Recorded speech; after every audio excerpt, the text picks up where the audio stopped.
भारत की लीडरशिप ये अच्छी तरह समझ ले कि पाकिस्तान की न्यूक्लियर कैपेबिलिटी उसे इनेबल करती है कि पाकिस्तान का कोई भी लीडर भारत के लीडर्स की आंखों में आंखें डालकर उनको बता सकता है कि हम आपकी धमकियों से डरने नहीं वाले।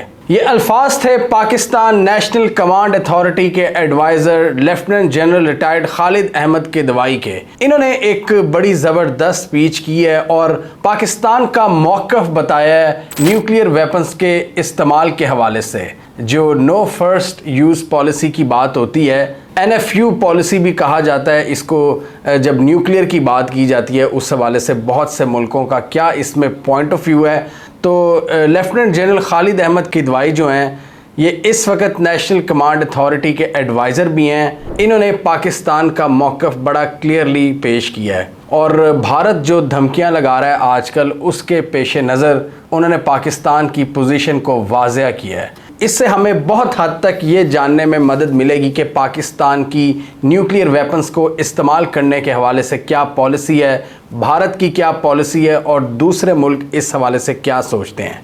तो आज के वीडियो न्यूक्लियर वेपन्स के फर्स्ट यूजेज के हवाले से इंफॉर्मेटिव है। Centre for international strategic studies में एक कन्वेंशन हो रहा था 28 मई से रिलेटेड यौम तकबीर के हवाले से। पाकिस्तान ने इस दिन न्यूक्लियर तजर्बात किए थे और 28 मई 1998 को पाकिस्तान दुनिया के नक्शे पे एक न्यूक्लियर पावर बनकर उभरा था। उस हवाले से ये तकरीब हो रही थी और जनरल किदवाई जो कि इस हवाले से इनका काफ़ी ज़्यादा एक्सपीरियंस है, ये पहले डायरेक्टर भी रह चुके हैं और आजकल एडवाइज़र हैं, इन्होंने पाकिस्तान का मौक़िफ़ क्लियरली बताया है। ये director general strategic plans division यानी SPD भी रह चुके हुए हैं। SPD पाकिस्तान के जो न्यूक्लियर वेपन्स हैं और जो पूरा न्यूक्लियर प्रोग्राम है उसकी हिफाजत करती है और पाकिस्तान के जितने भी कन्वेंशनल और नॉन कन्वेंशनल न्यूक्लियर वेपन्स हैं उनकी सिक्योरिटी का काम SPD के ज़िम्मे है। जनरल किदवाई ने इस कन्वेंशन में दो टोक अल्फाज में भारत को पैगाम दिया है और वो दो टोक अल्फाज क्या थे। उन्होंने कहा कि Pakistan does not have a no first use policy and I repeat that for emphasis, Pakistan does not have a no first use policy. उन्होंने कहा कि पाकिस्तान की न्यूक्लियर वेपन्स को इस्तेमाल करने के हवाले से नो फर्स्ट यूज पॉलिसी नहीं है, पाकिस्तान इस पर अमल दरामद नहीं करता। अब नो फर्स्ट यूज पॉलिसी क्या है, इसको NFU भी कहा जाता है when it comes to nuclear weapons और उनकी यूजेज। न्यूक्लियर वेपन्स जैसा कि हम सबको पता है बहुत डिस्ट्रक्टिव वेपन्स होते हैं, वेपन ऑफ मैस डिस्ट्रक्शन भी इन्हें कहा जाता है। तो ये शहरों पे अगर गिराए जाएं तो बड़े बड़े शहर तबाह हो जाते हैं। 1945 में जब न्यूक्लियर वेपन्स ने इतनी तरक्की नहीं की थी उसके बावजूद उन्होंने दो बड़े शहरों को उड़ा कर रख दिया था, सिफाय हस्ती से मिटा दिया था। तो उसके बाद बहुत से दुनिया के जो थिंकर्स हैं और लीडर्स हैं वो मिलकर बैठे थे कि न्यूक्लियर वेपन्स का इस्तेमाल पहले नहीं करना, क्योंकि सारे देख रहे थे कि बड़े बड़े ममालिक न्यूक्लियर वेपन्स को बना रहे हैं। रशिया, फ्रांस, अमेरिका, UK वगैरह ये सब इस पर काम कर रहे थे और बाद में चाइना, इंडिया और पाकिस्तान भी इस रेस में शामिल हो गए। तो इस हवाले से बात हुई कि सबको नो फर्स्ट पॉलिसी पर चलना चाहिए कि कोई इसको पहले इस्तेमाल ना करे और इनको सिर्फ डेटरेंस के लिए यूज़ करे न्यूक्लियर वेपन्स को।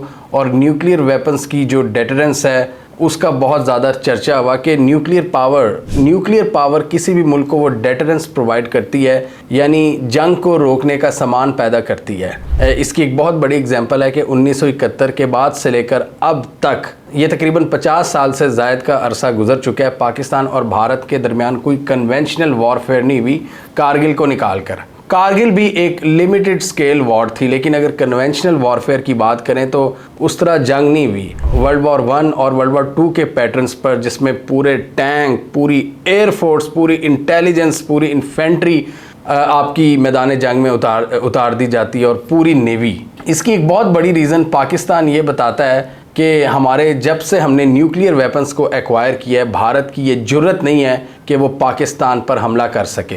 ये डरावे के तौर पर न्यूक्लियर वेपन्स वो किरदार अदा करते हैं जिससे वो दुश्मन को डेटर करते हैं। यानी न्यूक्लियर वेपन्स डरावे के तौर पर हमने अपने आर्सेनल में रखे हुए हैं और दुश्मन को हम बताते रहते हैं कि हमारे पास ये हथियार हैं अगर आपने हमला करने की जुर्रत की तो हम आप पर ये दाग देंगे। तो no first use policy Pakistan हमेशा से ही कहता रहा है कि हम इस पर अमल नहीं करेंगे। मतलब पाकिस्तान का ये पॉइंट ऑफ व्यू है कि अगर भारत हम पर फुल स्केल अटैक करता है तो हम भारत पर न्यूक्लियर वेपन्स का इस्तेमाल करेंगे, चाहे वो टैक्टिकल हो या स्ट्रेटेजिक न्यूक्लियर वेपन्स हो। अब टैक्टिकल और स्ट्रेटेजिक न्यूक्लियर वेपन्स में क्या फ़र्क है ये आप इस वीडियो में देख सकते हैं। हमने पिछले दिनों देखा था कि रूस ने पहली बार टैक्टिकल न्यूक्लियर वेपन्स की ड्रिल्स का आगाज़ किया है। टैक्टिकल न्यूक्लियर वेपन्स थोड़े से ज़्यादा टेक्निकल होते हैं दूसरे स्ट्रेटेजिक न्यूक्लियर वेपन्स के मुकाबले में, क्योंकि दूसरे जो न्यूक्लियर वेपन्स हैं वो बड़े कन्वेंशनल वेपन्स होते हैं जो पूरे शहर उड़ा के रख देते हैं। टैक्टिकल न्यूक्लियर वेपन्स में ये आपको जो छोटे लेवल का मिलिट्री इक्विपमेंट है आप उसके तौर पर भी इस्तेमाल कर सकते हैं, जैसे कि बॉम्ब्स, आर्टिलरी शेल्स, म्यूनिशंस, छोटे मिसाइल्स, यानी जो क्लोज रेंज बैटल्स होती हैं उनमें आप टैक्टिकल न्यूक्लियर वेपन्स का इस्तेमाल कर सकते हैं। स्ट्रेटेजिक न्यूक्लियर वेपन्स तो ये होता है ना कि एक बटन दबाया, आपके फलाने समंदर में न्यूक्लियर वेपन्स पड़े हैं, एक बटन दबाया और वो किस शहर को जाकर टारगेट करें, जिसको भी आपने निशाना बनाया हो, आपके ICBM के ज़रिए, इंटर कॉन्टिनेंटल बैलिस्टिक मिसाइल के ज़रिए आप मतलब दूसरे बर्रे आज़म में भी किसी मुल्क को टारगेट कर सकते हो। लेकिन टैक्टिकल न्यूक्लियर वेपन्स जो कन्वेंशनल जंगें होती हैं ना, यानी क्लोज रेंज बैटल्स, उनमें भी आम फौजी भी इस्तेमाल कर सकते हैं, सिपाही से लेकर कप्तान, कप्तान से लेकर मेजर तक, यानी मिलिट्री ऑफिसर्स जो जंग में मौजूद हैं वो भी इन वेपन्स का इस्तेमाल कर सकते हैं। तो रशिया इन टैक्टिकल न्यूक्लियर वेपन्स की तैयारी करवा रहा है अपनी फ़ौज को, और पाकिस्तान ने भी भारत को ये धमकी लगाई हुई है कि हम टैक्टिकल न्यूक्लियर वेपन्स का इस्तेमाल कर सकते हैं जंग की सूरत में, इससे आपको बहुत ज़्यादा नुकसान हो सकता है। और इसलिए पाकिस्तान ये दावा करता है कि हमारे इस क्लेम की वजह से भारत आज तक डरा हुआ है। पाकिस्तान के अलावा रूस और अमेरिका हैं जो कहते हैं कि हम नो फर्स्ट यूज़ पॉलिसी पर यकीन नहीं रखते और हम भी न्यूक्लियर वेपन्स का इस्तेमाल करेंगे अगर हम पर चढ़ाई की जाएगी। पाकिस्तान का स्टैंस ये है कि हमारा जो कन्वेंशनल राइवल है भारत, वो हमसे 6 गुना बड़ा है और वो अगर full scale military assault launch कर दे पाकिस्तान की तरफ तो उसको काउंटर करने के लिए पाकिस्तान न्यूक्लियर वेपन्स का इस्तेमाल कर सकता है, और इसलिए हम नो फर्स्ट पॉलिसी पर यकीन नहीं कर सकते। अब भारत की इस हवाले से क्या अप्रोच है नो फर्स्ट यूज़ पॉलिसी के हवाले से? इस वक्त सिर्फ 2 ममालिक हैं, इंडिया और चाइना। इंडिया और चाइना वो 2 ममालिक हैं जो नो फर्स्ट यूज़ पॉलिसी की बात करते हैं कि हम कभी भी न्यूक्लियर वेपन्स को पहले इस्तेमाल नहीं करेंगे जब तक हमारे पर अटैक नहीं किया जाएगा। लेकिन मज़े की बात यह है कि भारत ने अपने स्टैंस को कॉन्स्टेंटली तब्दील किया है और पाकिस्तानी एनालिस्ट ये समझते हैं कि भारत ये जानबूझकर करता है, कन्फ्यूजन फैलाने के लिए एक स्ट्रेटेजिक एम्बिग्यूटी रखता है ताकि पाकिस्तान के स्ट्रेटेजिक थिंकर्स हमेशा एम्बिगुअस और कंफ्यूज रहें। भारत ने पहले क्या कहा, वाजपेयी के दौर में भारत ने कहा कि जी, जब भारत ने ये न्यूक्लियर टेस्ट किए थे 98 में पोखरान में, तो भारत ने उस वक़्त कहा कि जी हम नो फर्स्ट यूज़ पॉलिसी पर यकीन रखते हैं, हम पहले न्यूक्लियर वेपन्स नहीं चलाएंगे। उसके बाद 2010 में भारत की तरफ से स्टेटमेंट आती है कि भारत ने सिर्फ उन स्टेट्स के लिए नो फर्स्ट यूज़ पॉलिसी रखी है जिनके पास न्यूक्लियर वेपन्स नहीं हैं। तो भारत आहिस्ता आहिस्ता अपने स्टैंस को चेंज करता गया कि हम उनके ख़िलाफ़ नो फर्स्ट यूज़ पॉलिसी का इस्तेमाल नहीं करेंगे जो हमारे दुश्मन होंगे और जिनके पास न्यूक्लियर वेपन्स होंगे, या उनके जो एलाइज होंगे, जो स्टेट्स हमारे ख़िलाफ़ काम करेंगी, उनके ख़िलाफ़ हम न्यूक्लियर वेपन्स का इस्तेमाल कर सकते हैं। यानी भारत का इशारा शायद पाकिस्तान की तरफ था कि अगर Pakistan no first use policy की बात नहीं मानता तो फिर हम भी नहीं मानेंगे, और अगर हमें पाकिस्तान से कोई थ्रेट फील होगा तो हम नो फर्स्ट यूज़ पॉलिसी को नहीं मानेंगे, हम पाकिस्तान पर अटैक कर सकते हैं। और उन स्टेट्स पर जो उन न्यूक्लियर स्टेट्स की एलाइज होंगी, जो हमारे लिए थ्रेट प्रोड्यूस करेंगी। यानी ये भारत के स्टैंस में चेंज आया। और उसके बाद 2019 में मोदी सरकार के जो राजनाथ सिंह थे उन्होंने एक नई स्टेटमेंट दी। उन्होंने सिरे से ही नो फर्स्ट यूज़ पॉलिसी को चेंज करने की बात की। उन्होंने कहा कि भारत अपनी इस पॉलिसी पर रिकन्सिडर कर रहा है, हम इसको दोबारा एनालाइज कर रहे हैं कि इसको किस हद तक चेंज किया जाएगा। और उन्होंने उस वक़्त भी पाकिस्तान की बात की थी कि अगर Pakistan no first use policy को नहीं मानता तो हम क्यों माने। तो भारत ने पूरी दुनिया में अपना एक इमेज बनाया हुआ था चाइना के साथ कि हम कभी भी न्यूक्लियर वेपन्स का इस्तेमाल पहले नहीं करेंगे।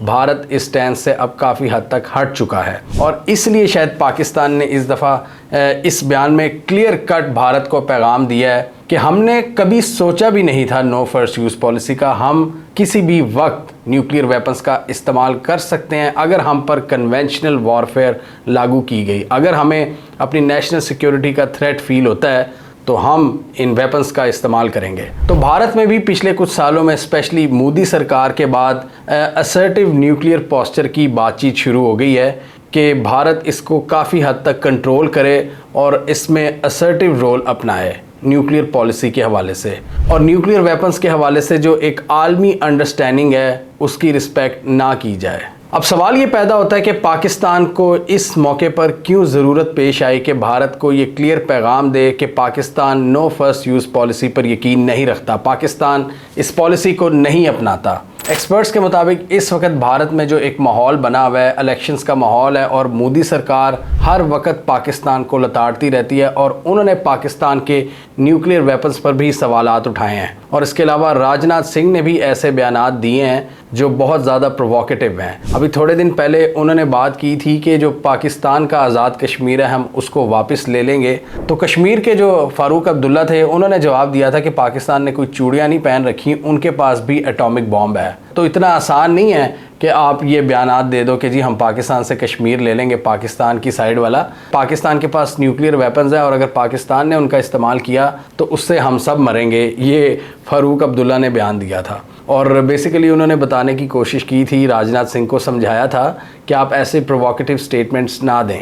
राजनाथ सिंह की स्टेटमेंट्स वैसे भी कोई इतनी ज़्यादा सीरियस नहीं होती, वो ज़्यादातर कॉमेडी शो होता है क्योंकि वो रियलिटी से बिल्कुल हट के बात करते हैं। वो इतनी बड़ी उनके पास पोस्ट है, वो इतने बड़े मुल्क के डिफेंस मिनिस्टर हैं, लेकिन बात जब भी वो करते हैं वो कोई शगुफा ही छोड़ते हैं। वो क्लियर पता लग रहा होता है कि वो अपनी डोमेस्टिक ऑडियंस को खुश करने की कोशिश कर रहे होते हैं कि कभी वो अक्साई चीन की बात करते हैं कि अक्साई चीन भी ले लेंगे, कभी वो कहते हैं हम पाकिस्तान का कश्मीर भी ले लेंगे, फिर वो nuclear no first use policy को भी जुटलाते हैं। तो इस वक्त जो भारत में एक माहौल बना हुआ है ना, जो पाकिस्तान को लताड़ा जा रहा है और पाकिस्तान के न्यूक्लियर प्रोग्राम पर सवाल उठाए जा रहे हैं, एक्सपर्ट्स के मुताबिक पाकिस्तान ने ये जो बयान दिया है इसका रिलीज़ करना बहुत ज़रूरी था कि भारत को एक सख्त पैगाम दिया जाए कि भारत जो हमें कन्फ्यूजन में डालने की कोशिश कर रहा है कि नो फर्स्ट यूज़ पॉलिसी या हाँ या ना, पाकिस्तान ने इसका क्लियर पैगाम दिया है कि हम इन वेपन्स का इस्तेमाल करेंगे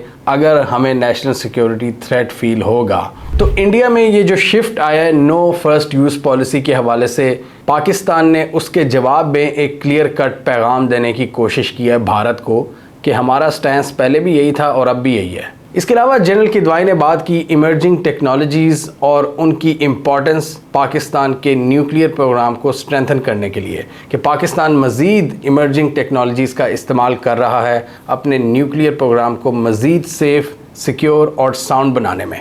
और उन्होंने कहा कि पाकिस्तान का न्यूक्लियर प्रोग्राम टेक्नोलॉजी की एडवांसमेंट से फ़ायदा उठा रहा है और इमर्जिंग टेक्नोलॉजीज़ का इस्तेमाल कर रहा है। उन्होंने कहा कि पाकिस्तान के जो न्यूक्लियर प्रोग्राम है वो पाकिस्तान को फुल स्पेक्ट्रम डेटरेंस प्रोवाइड करता है और उसके लिए पाकिस्तान आर्मी की जो तीनों शाखें हैं वो इस हवाले से 24 घंटे काम कर रही हैं और ऑपरेशनली एक्टिव हैं, चाहे वो पाकिस्तान की मिलिट्री हो, चाहे वो एयरफोर्स हो या समंदरों में पाकिस्तान की नेवी हो। पाकिस्तान के जो स्ट्रेटेजिक एसेट्स हैं वो रिस्पेक्टिवली इन तमाम शाखों के पास हैं। इसके हवाले से उन्होंने बताया कि ज़मीन पर पाकिस्तान आर्मी की जो स्ट्रेटेजिक फोर्स कमांड है वो उसको हैंडल कर रही है न्यूक्लियर वेपन्स को, समंदरों में नेवल स्ट्रेटेजिक फोर्स कमांड वो उसको हैंडल कर रही है, और हवा में air force strategic force command इन असासों को देख रही है। और इन तीनों की आपस में एक स्ट्रॉन्ग कोऑर्डिनेशन है कि किसी भी न्यूक्लियर अटैक की सूरत में ये किस तरह एक्टिव होंगी। उन्होंने कहा कि पाकिस्तान की जो फुल स्पेक्ट्रम डेटरेंस है भारत के ख़िलाफ़, वो 2800 किलोमीटर्स का जो बॉर्डर है वो उस पूरे एरिए को कवर करती है। और भारत की जो डेप्थ है ईस्ट और साउथ की जानिब, जो इतना ज़्यादा एरिया है भारत के पास पाकिस्तान के मुकाबले में, वो सब कवर्ड है। भारत की जितनी भी ज्योग्राफिकल डायमेंशंस हैं, चाहे वो भारत की मेन लैंड से बाहर हैं यानी जजीरे वगैरह, वो भी पाकिस्तान के फुल स्पेक्ट्रम डेटरेंस के अंदर आती है, वो भी पाकिस्तान की रेंज में आती है। और उन्होंने कहा कि भारत के साथ किसी भी कन्वेंशनल वॉरफेयर की सूरत में हमारे जो टैक्टिकल न्यूक्लियर वेपन्स हैं वो हमारा बहुत बड़ा हथियार हैं और उनको उन्होंने वेपन्स ऑफ पीस का नाम दिया है। तो जनरल किदवाई की स्पीच से हमें काफ़ी हद तक मालूम होता है पाकिस्तान की जो न्यूक्लियर अप्रोच है भारत की जानिब, और वो पाकिस्तान ने क्लियर बताया है कि वो एक अग्रेसिव अप्रोच है। चूँकि पाकिस्तान बहुत छोटा मुल्क है भारत के मुकाबले में, हम एक फुल प्रॉन्ग्ड असॉल्ट भारत की तरफ से लॉन्च किया गया उसको डिटर कर सकते हैं अपने न्यूक्लियर वेपन्स के ज़रिए, क्योंकि हम एक छोटा कंट्री है। ऑब्वियसली यहाँ पर आपकी रेशो भी आ जाती है कि जितनी बड़ी आर्मी उनकी है, जितने लोग हमारे पास हैं और जितने वेपन्स और जितनी टैंक्स, गाड़ियाँ, हर चीज़, उनकी पॉपुलेशन की बात करें 1.5 अरब से ज़ायद उनकी पॉपुलेशन है, तो उनको एक क्लियर कट एज है। और वो जो थ्रेट है कि इतना बड़ा मुल्क जो एक झटके में पाकिस्तान जैसे छोटे मुल्क को हड़प कर सकता है, पाकिस्तान ने हमेशा भारत से अपने आप को सिक्योर किया है। और एक मौके पर भारत हमारा आधा मुल्क हड़प भी गया था, ये बांग्लादेश, ईस्ट पाकिस्तान। तो उसके बाद हमने अपनी न्यूक्लियर कैपेबिलिटी पर काम किया है और क्लियरली हमने देखा है कि कोई उस तरह की बड़ी कन्वेंशनल वॉर नहीं हो सकी भारत के साथ, क्योंकि पाकिस्तान ने हमेशा भारत को डरा कर रखा है। जनरल परवेज़ मुशर्रफ ने भी भारत को ये धमकी दी थी कि हम न्यूक्लियर वेपन्स का इस्तेमाल करेंगे अगर आपने फुल असॉल्ट किया पाकिस्तान पर, एक फुल स्केल वॉर लॉन्च करने की कोशिश की। और उसके बाद भी पाकिस्तान का यही डॉक्ट्रिन रहा है कि अगर भारत हम पर अटैक करेगा तो हम न्यूक्लियर वेपन्स का इस्तेमाल करेंगे। और उसमें पाकिस्तान ने जो टैक्टिकल न्यूक्लियर वेपन्स वाली एक चीज़ निकाली नई, कि हम कन्वेंशनल के बजाय टैक्टिकल न्यूक्लियर वेपन्स का इस्तेमाल करेंगे जो भारत के लिए डेडली साबित होंगे। इस तरह से पाकिस्तान ने भारत से अपने आप को बचा कर रखा हुआ है, क्योंकि भारत की तरफ से जो स्टेटमेंट्स आते हैं उनके बस में हो ये पाकिस्तान आर्मी ना खड़ी हो, वो 1 सेकंड में हड़प कर जाए पाकिस्तान को। लेकिन नो डाउट ये पाक आर्मी की रेडीनेस है, पाकिस्तान का न्यूक्लियर प्रोग्राम है जो कि एक इतने बड़े एडवर्सरी से पाकिस्तान को बचा कर रखता है।